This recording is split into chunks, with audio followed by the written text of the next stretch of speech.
Hello, culters. My name is Dr. Shogun Robo Ninja. I'm a doctor of traditional medicine specializing in dentistry.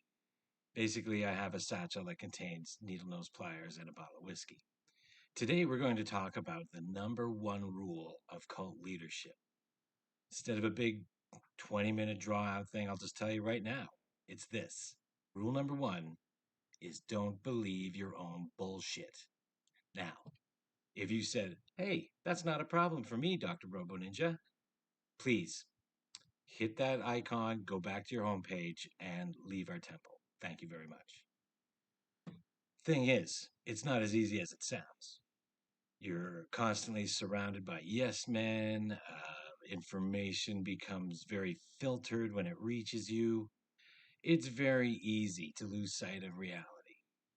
Uh, a lot of people, when society confronts cult leaders, there is a sense of mens rea, guilty mind. Like if it's obviously a grift, people will be very upset. But if it is the result of your what appears to be your sincerely held beliefs, you get cut a lot of slack for that.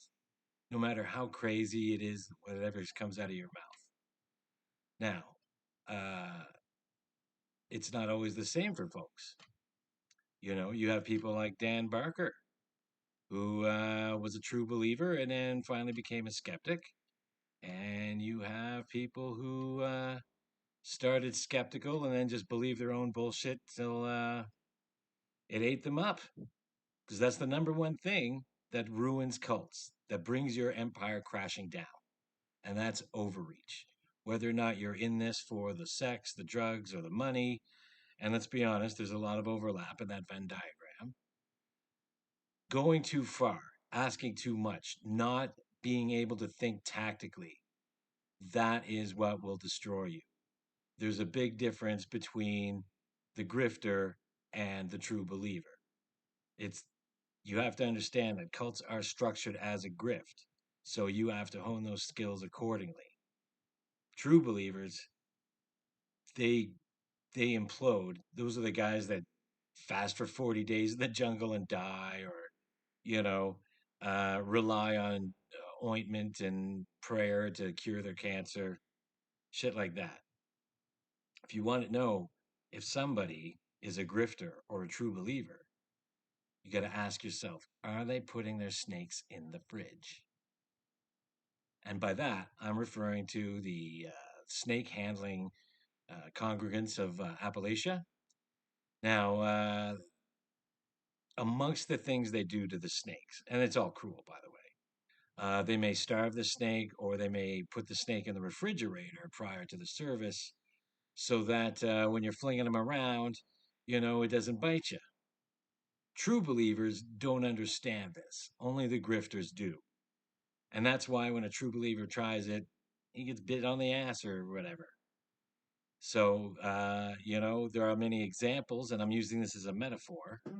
Every time someone tries to lawyer the Bible, every time someone tries to be specifically vague about an explanation, they're hedging their bets that it's not true, and they're putting their snakes in the fridge. And that's the thing. If you're going to be a cult leader, not you have to be hyper aware of the truth. You have to be hyper aware of reality, and that's why I say a grade three skeptic.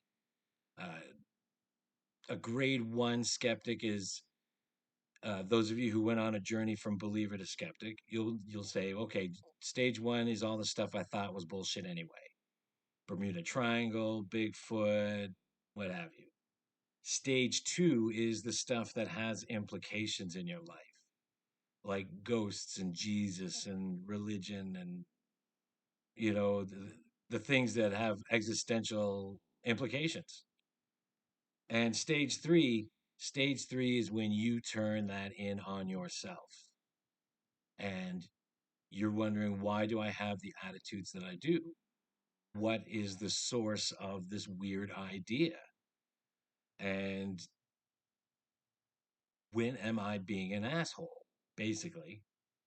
And that's the part that really, it is the toughest because people don't want to be reminded of that. Shame is the hardest emotion to process.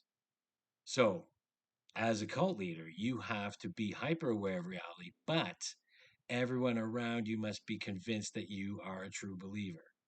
And that is a very tight rope to try to cross, man.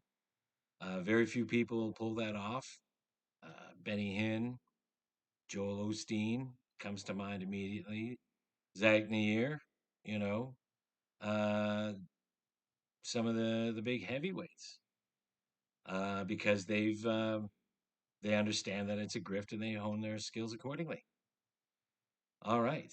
And why should we do this? Because we can exploit that. Thank you very much, and we'll see you next time.